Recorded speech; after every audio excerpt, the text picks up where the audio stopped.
பார்த்துட்டு two wheeler காரில் வருவாங்க, வந்து பார்த்து வண்டியோட லுக்கை பார்த்து சார் புது வண்டிங்களா அப்படின்னு கேட்பாங்க. இல்லைக்கா புது வண்டி இல்லை, பழைய வண்டி தான், வண்டி வேலை செஞ்சுருக்குன்னு சொல்லி என்ன மாடல்னு கேட்பாங்க. 92 பக்காவாக மெயின்டைன் பண்ணுறீங்க சார் அப்படின்னு சொல்லுவாங்க. நிறைய கேட்பாங்க.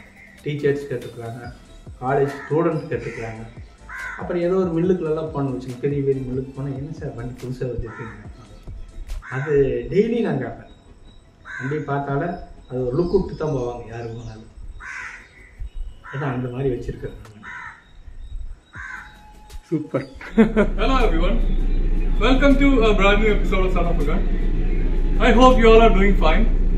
Today's video is special, where we interview someone who has been riding a CI Bullet every day to work for the past 30 years.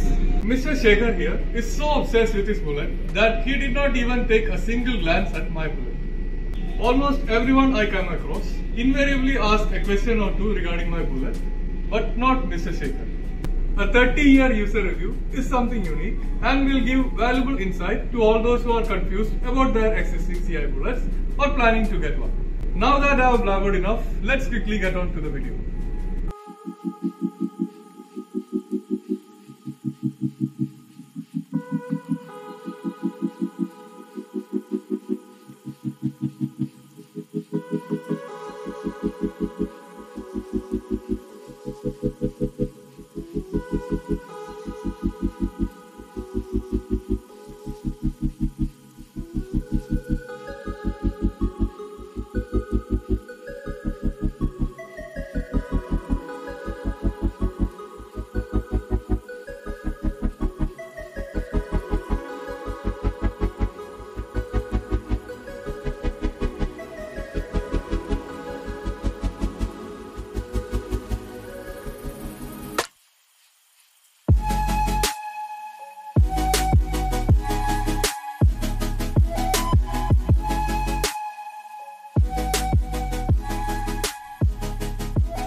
First time வந்து ஓட்டு கலந்து ஜாவா பைக்குங்க. இங்கே பார்த்தீங்கன்னா நான் படிக்கிற காலத்தில் வந்து குன்னத்தூரில் வந்து புல்லட் தான், பெட்ரோல் வண்டி தான் அதிகம். அதனால் படிக்கிற காலத்துலேருந்தே எனக்கு அந்த வண்டி மேலே ஒரு விருப்பம். ஒரு வண்டி வாங்கி ஓட்டினா புல்லட் தான் வாங்கி ஓட்டணும்னு எனக்கு மனசுக்குள்ள அப்படியே இருந்தது. அப்போ நான் வந்து ஒரு 1988 ஈபியில் ஜாயின் பண்ணேன். எனக்கு அங்கே வந்து ஒரு மில்லுக்காரன் நல்ல பழக்கம். அப்புறம் அவர் வந்து அடிக்கிறதுக்கு ஆஃபீஸ் அந்த வண்டி கொண்டு வருவார், நான் அதை எடுத்து ஓட்டுவேன். அப்புறம் அவர் வந்து ஓட்டுறதுனால வச்சுக்கணும்னு சொன்னார். நான் வந்து அது விலை கொடுத்து வாங்கிட்டேன். அதுலேருந்து இன்றைக்கி வரைக்கும் நான் இந்த 30 வருஷம் அதை மெயின்டைன் பண்ணிட்டுருக்கேன். என்னோடய நேட்டிவ் பிளேஸ் வந்து இதே வெள்ளியம்பதி பட்டாளியம்மன் கோயில். நான் ஃபஸ்ட் அப்பாயின்மெண்ட் வந்து எங்கேஜ் பாகிஸ்தானில் வந்து செங்கப்பள்ளி இபிஆரிஸில் உதவியாளராக ஜாயின் பண்ணேன். அப்புறம் அப்போ இருந்து எனக்கு வண்டி மேலே விருப்பம். அப்புறம் மறுபடியும் 92 வந்து அந்த வண்டி நான் வந்து ஓட்டிகிட்டே இருந்தேன். அப்புறம் அவர்கிட்ட வந்து நான் 95 அந்த வண்டியை வந்து விலை கொடுத்து வாங்கிட்டேன். அப்புறம் அப்போ இருந்து நான் எப்போவுமே வண்டியை வந்து நல்லா க்ளீனாக துடைச்சி தான் ஓட்டுவேன். டெய்லி வண்டி துடைப்பேன். டெய்லி வந்து புழுதி இருந்தால் அப்போவே துடைச்சிடுவேன். அதே மாதிரி மழை தண்ணி ஏற்பட்டுன்னா நான் வந்து மழை அன்னைக்கு எடுக்கவே மாட்டேன். அந்த அன்னைக்கு சைக்கிளில் போவேன். அதாவது வந்துங்க தண்ணி விட்டு வண்டி அழுக்காயிருங்கிறது வேண்டி நான் சைக்கிளில் போவேன்.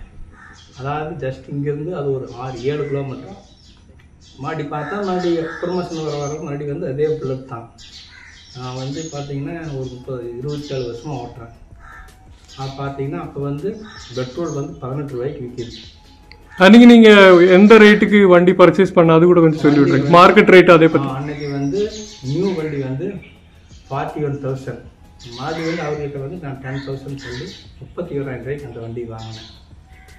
அன்னையிலேருந்து நான் தான் ஊற்றிட்டு இருக்கிறேன். வண்டி வந்து ஆஃபீஸில் கேட்பாங்க, நான் வந்து கொடுக்க மாட்டேன், நானாக தான் ஓட்டுவேன். அதே மாதிரி எங்கேயாச்சும் போவேன்னா நான் கொண்டு வந்து விடுறேன், உங்கள் கையில் வண்டி கொடுக்க மாட்டேன்ட்டு எப்போவுமே வந்து நான் வண்டி வந்து நானாக தான் ஓட்டுவேன், வேறு யார் கையிலையும் கொடுக்க மாட்டேன். அப்புறம் கரெக்டாக ஆயில் எல்லாம் மாற்றிக்குவேன். ஆயில் வந்து நானே தொட்டு பார்ப்பேன். அதாவது ஆயில் பசை கை ஒட்டணும், கொஞ்சம் ஒட்டலைன்னா ஆயில் மாற்றிடுவோம். ஒரு 3000 கிலோமீட்டர் 4000 கிலோமீட்டருக்கு ஆயில் மாற்றிடுவோம். அதே மாதிரி மெக்கானிக் வந்து எனக்கு முதல்ல என்னுடைய கிளாஸ்மேட் இருந்தார், கணேஷ்னு சொல்லி. அவருக்கு திருப்பூர் இருக்கார். அவர் நல்லா வேலை பார்த்து கொடுத்தார், சென்னையில் இருக்கார். அவருக்கு அப்போ வந்து இப்போ குன்னத்தூரில் வந்து மோகன்னு சொல்லி மெக்கானிக். அவர் ஃபுல்லாக தான் நல்லா வேலை செய்வார். அந்த ஜென்டில்மேன் நல்லா வேலை செய்வார், எங்கேஜ் தான். அதே மாதிரி நான் வண்டி வாங்கினப்போ 53-54 கிலோமீட்டர் கிடச்சிது. அப்புறம் மறுபடியும் வண்டி அதிகமாக தேய்மானாக பார்த்தீங்கன்னா 45, 46 கிடச்சிட்டே இருந்தது.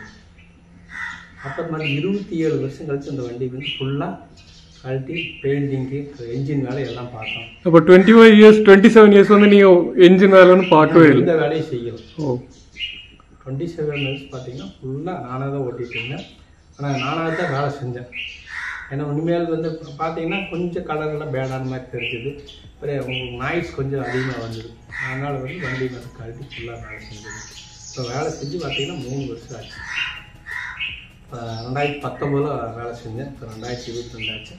இன்னும் அதே மாதிரி மேனி மங்காவும் புது வண்டி அப்படியே தான் வச்சுருக்கிறேன். இவங்க தான் இப்போ ரிஜிஸ்ட்ரேஷன் பண்ணதா மோகன்கிறவர்? சரிங்க. இந்த மார்க்கெட்டில் இந்த போன 30-35 இயர்ஸில் வந்து நிறைய புது வண்டிகள்லாம் வந்திருக்கு. உங்களுக்கு வந்து அந்த மாதிரி ஒரு புது வண்டி ஓட்டின ஸ்கூட்டி அந்த மாதிரி வந்து அந்த நாய்ஸே பிடிக்கலைங்க.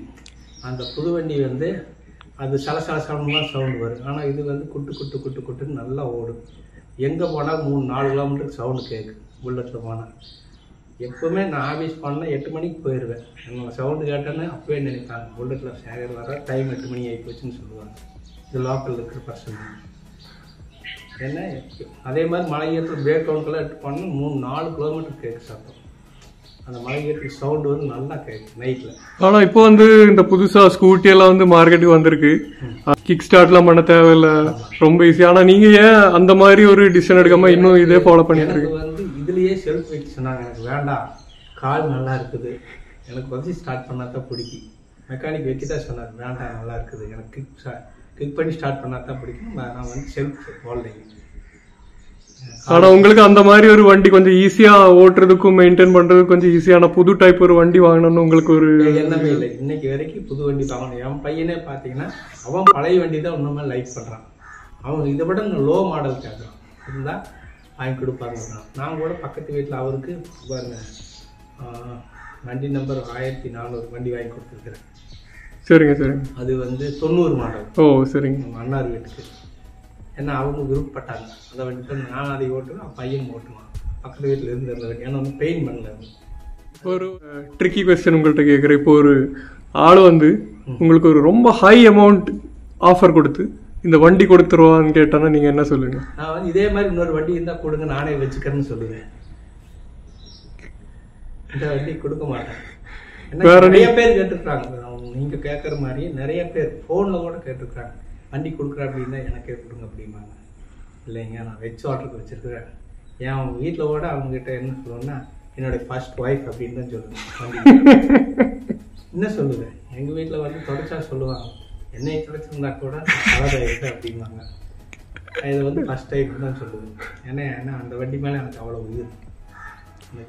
வண்டியோட சேர்ந்து உங்களோட ஏதோ மெமரி ரொம்ப ஸ்வீட்டான ஏதோ ஒரு எக்ஸ்பீரியன்ஸ் அந்த மாதிரி ஏதாவது சொல்லணும்னா? எக்ஸ்பீரியன்ஸ் தாங்க. நான் வந்து கேரளா இதே வண்டியில் தான் வந்திருக்கிறேன் மேரேஜ்க்கெல்லாம். ஊட்டி போயிருக்கிறேன். நிறைய பேர் 6-7 பேர். ஆனால் என்னோடய வண்டி தான் மைலேஜ் வந்து அதிகமாக கிடச்சிது. மற்ற வண்டியில் அப்போ வந்து 100cc இருக்குது, சுசுகி, யமஹா இதெல்லாம் தான் இருக்குது. ஆனால் இது வந்து பெட்ரோல் வந்து கம்மியாக, அது வந்து மறக்க முடியாது. நாங்கள் ஒரு 7 வண்டியில் போனோம். ஆனால் இந்த வண்டியில் வந்து ஏற்றமெல்லாம் வந்து உங்களுக்கு ஹில்ஸ் எல்லாம் வந்து நல்லா சர்வசாதாரணமாக போச்சு. அது பிடிக்கும் எனக்கு, ஹில்ஸில் ஓட்டுறது. எப்பவுமே பார்த்தீங்கன்னா ஒரு சில டைமுக்கு அங்கே போகலான்னு விருப்பம். பொள்ளாச்சியெல்லாம் போனால் வால்பாறைக்கெல்லாம் போக மேலே அப்படியே மலை மேலே போயிட்டு அது பிடிக்கும். அப்போ உங்களுக்கு கொஞ்சம் ஹில்லி அந்த மாதிரி ஏரியாவில் வந்து ரைட் பண்ணுறது உங்களுக்கு பிடிக்கும், இஷ்டம்.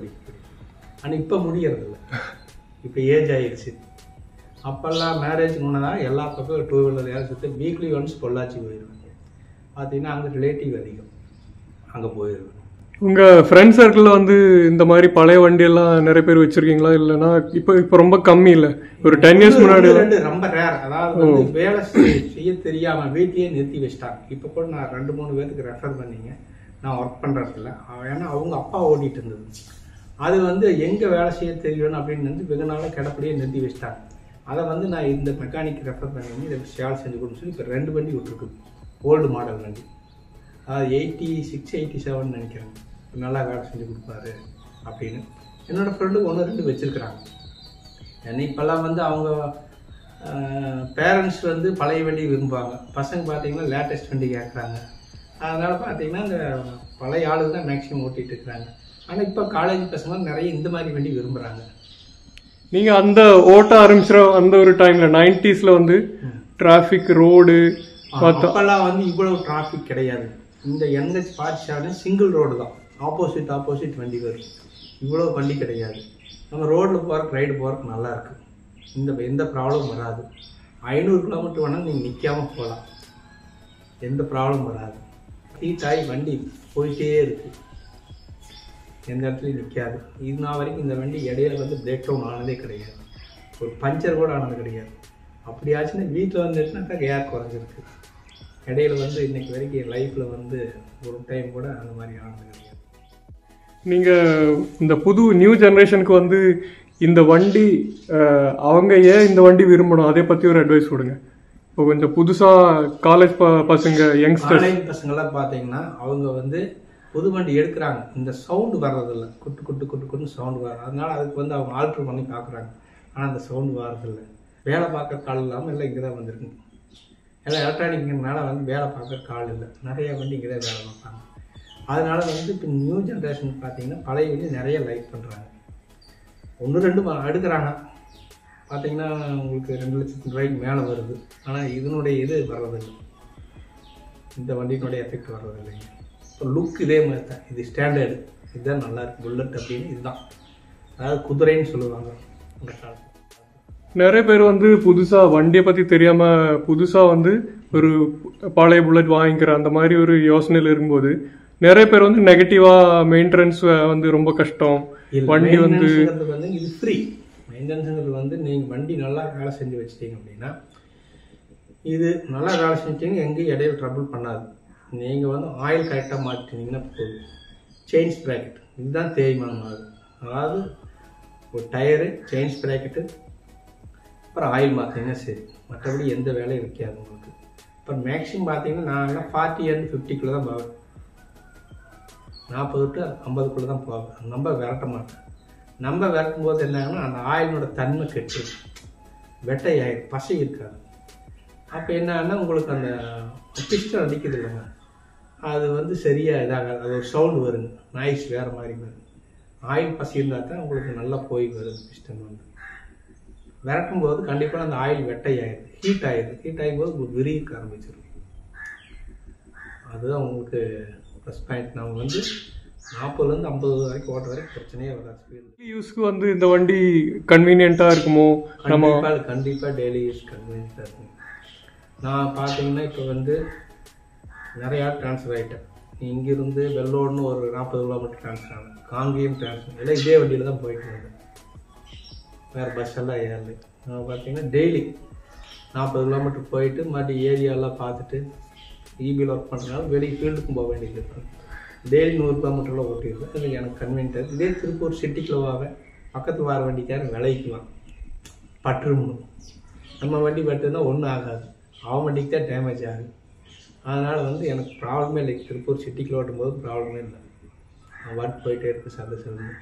ஆனால் எங்கே போனாலும் வண்டி பார்த்தோன்னே கேட்பாங்க, சார் இது என்ன புல்லட்டா டீசலாம், இது பெட்ரோல் வண்டி எப்படிங்க இன்னுமே பங்க்கில் கேட்பாங்க. அது எனக்கு பிடிக்கும். அப்புறம் இந்த எவ்வளோ லாங் நீங்கள் போயிருக்கு புல்லட் மேலே டோட்டல் டிஸ்டன்ஸ் வந்து அப்படி பார்த்தா? நான் மேரேஜ் அப்போ பத்திரிக்கை கொடுக்குறது பார்த்தீங்கன்னா 300-350 கிலோமீட்டர்லாம் போயிருக்கேன். திண்டுக்கல் போயிட்டு பொள்ளாச்சி அப்படியே கேரளா எல்லா பக்கம் பார்த்தீங்கன்னா ஒரு 350 கிலோமீட்டர் வரைக்கும் லாங் ட்ரைவ் போயிருக்கேன். பேக் பெயினோ வேறு கை பெயினோ எதுவும் இன்னைக்கு வரைக்கும் இதே வண்டி தான் ஓட்டிட்டு இருக்கேன். எந்த பெயின் கிடையாது. எனக்கு 100cc ஓட்டம்னா வேணால் கொஞ்சம் அது ஒரு மாதிரி அன்ஈஸியாக தெரியும், ஓட்ட முடியாது. இது வந்து சீட் வந்து கம்ஃபர்டபுளாக இருக்குது, ஒரு ப்ளைனாக இருக்குது. உங்களுக்கு வந்து சேக்கஸ்டர் வந்து நல்லா இருக்கு உங்களுக்கு. ஆனால் அந்த வண்டிக்கு 100cc அப்படி கிடையாது. இது வெயிட்டாக இருக்கிறதுனால குலுங்காதுங்க. நாங்கள் ஹஸ்பண்ட் ஒய்ஃப் பார்த்தீங்கன்னா என் பையன் 4 வயசு ஆக வரைக்கும் புல்லட்டில் தான் பொள்ளாச்சி போவோம். அது அப் அண்ட் டவுன் பார்த்தீங்கன்னா 200-250 கிலோமீட்டர் வந்துடும். அவன் பேசானது படுத்து இந்த காரை வாங்கினான். என்ன இடம் பிடிக்கல சீட்டில். இப்போ அவன் வந்து காலேஜுக்கு பையன் எடுத்துகிட்டு போனான். 1 வீக் போய் ஓட்டிகிட்டு இருந்தான். இப்போவும் வந்து ரீசெண்டாக அவன் பொள்ளாச்சி போவான்னு இது எடுத்துகிட்டு போவான். ஏன்னா அவனுக்கு அது பிடிக்கும். எனக்குமே வந்து பொள்ளாச்சி போகலான்னு பழையபடி போகலான்னு ஆசை. ஆனால் உடல் வந்து ஒத்துழைப்பு கொடுக்காது. இவ்வளோ வருஷம் ஆனதுக்கு அப்புறம் வண்டி அந்த ஸ்டாக் கண்டிஷனில் ஃபேக்ட்ரிலேருந்து கிடைச்ச அந்த சேம் லுக் வந்து ஏன் நீங்கள் அப்படியே மெயின்டைன் பண்ணிட்டு இருக்கீங்க? ஆல்ட்ரேஷன் ஒன்றும் பண்ணாமல், ஏன்னா மாடிஃபிகேஷன் ஒன்றுமே பண்ணாமல் வண்டி மேலே எனக்கு ஒரு லவ். அந்த வண்டி எப்போவுமே உண்மையான லவ் அது. அதனால் அந்த வண்டி வந்து இன்னைக்கு வரைக்கும் மெயின்டைன் பண்ணிட்டு வரேன். அந்த சொன்னவங்க வந்து ஃபர்ஸ்ட் ஒய்ஃப் அந்த வண்டி. So that's it guys, here we are. I hope you all have liked it. Kindly post your valuable feedback in the comment section. Thanks for watching Son of a Gun.